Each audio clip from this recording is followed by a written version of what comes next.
రాకేష్ రెడ్డి మాట విన్నాక కేసీఆర్ గారు రాకేష్ రెడ్డిని ఎందుకు ఎంచుకున్నాడో మీకు అర్థమైంటుంది ఇప్పటికే. ఇక నుంచి మనం కావాల్సింది కొట్లాడే గొంతుకలు కావాలి, మాట్లాడే వాళ్ళు కావాలి, ధైర్యంగా మాట్లాడే వాళ్ళు కావాలి. ఎంత ధైర్యంగా మాట్లాడాలి అంటే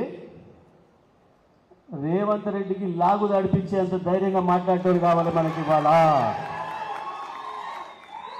మోడీ మోసాలని పూసగుచ్చినట్టు చెప్పేటోళ్ళు కావాలి. కానీ ఇంతసేపు మాట్లాడిండు అనర్గళంగా. ఒక అక్షరం అంటే ఒక అక్షరం ఏదైనా దాంట్లో పొరపాటు మాట కానీ ఒక అసభ్యకరమైనది కానీ ఒక మాట మనకు ఒక వినపడ్డదా?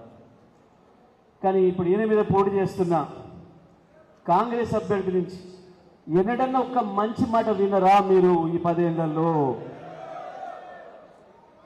బూతుల ముఖ్యమంత్రికి బూతులు మాట్లాడేటోళ్ళు మాత్రమే కావాలి. మంత్రులైనా, శాసనమండలి సభ్యులైనా, శాసనసభ్యులైనా. కేసీఆర్ లాంటి సంస్కారం ఉన్న వాళ్ళు, ప్రజల కొరకు పనిచేసే వాళ్ళు మాత్రమే కావాలి. అందుకే ఇవాళ రాకేష్ రెడ్డిని కేసీఆర్ గారు మన అభ్యర్థిగా పంపించిండు. గెలిచినా ఓడినా కొట్లాటలో ముందుంటాడు, అందులో సందేహం లేదు. ఆనాడు వాస్తవానికి మనకు వ్యతిరేకంగానే పోరాటం చేసిండు, ప్రభుత్వానికి వ్యతిరేకంగానే పోరాటం చేసిండు, దాంట్లో అనుభవం ఉంది. మళ్ళీ వాళ్ళ పోరాటం కొరికే వచ్చిండు. ఆయన బతుకు పోరాటమే అవుతా ఉంది. మనం ఎట్లా చేసినామో ఆనాడు పోరాటాలు మనతో పాటు మళ్ళీ పనిచేయడానికి వచ్చిండు. తప్పకుండా 10 ఏళ్ల మోడీ మోసాలను కానీ 5 నెలల్లోనే 5 సంవత్సరాల నరకం చూపిస్తున్న రేవంత్ రెడ్డి మోసాలను కానీ ఎండగట్టి పట్టభద్రుల తరఫున మనం ఒక మంచి నిర్ణయం తీసుకొని గెలిపిస్తే అది రైతుల సమస్యలు కావచ్చు, యువకుల సమస్యలు కావచ్చు, పట్టభద్రుల సమస్యలు కావచ్చు, ఉద్యోగస్తుల సమస్యలు కావచ్చు, అన్ని సమస్యల్ని అద్భుతంగా ఆవిష్కరించగలిగిన శక్తి ఉన్నవాడు, చదువుకున్నవాడు. తప్పకుండా రాకేష్ రెడ్డిని గెలిపించుకోవడం ద్వారా మనం శాసన మండలిలో మరొక గొంతుకను పెంచుకోవడానికి అందరం కృషి చేద్దామని చెప్పి తెలియజేస్తూ, మరి పెద్దలు కేటీఆర్ గారి గురించి మీ అందరికీ కూడా తెలుసు.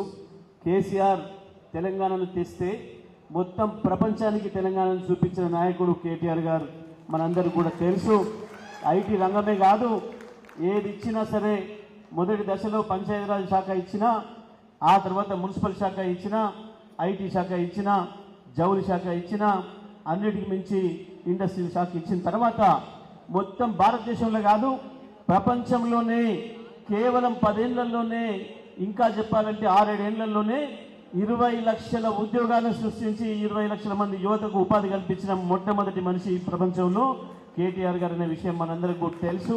ఇవాళ ఏది ఇచ్చినా, ఏ అవకాశం ఇచ్చినా కేసీఆర్ గారు దాన్ని అద్భుతంగా దక్షతతో నిర్వహిస్తూ తనదైన పద్ధతుల్లో తెలంగాణ యువతకే కాదు తెలంగాణ రాష్ట్రానికి రేపు మార్గదర్శిగా ఉండే మన నాయకుడు బీఆర్ఎస్ పార్టీ రాష్ట్ర వర్కింగ్ ప్రెసిడెంట్ కేటీఆర్ గారిని మాట్లాడాల్సిందిగా విజ్ఞప్తి చేస్తా ఉన్నాను.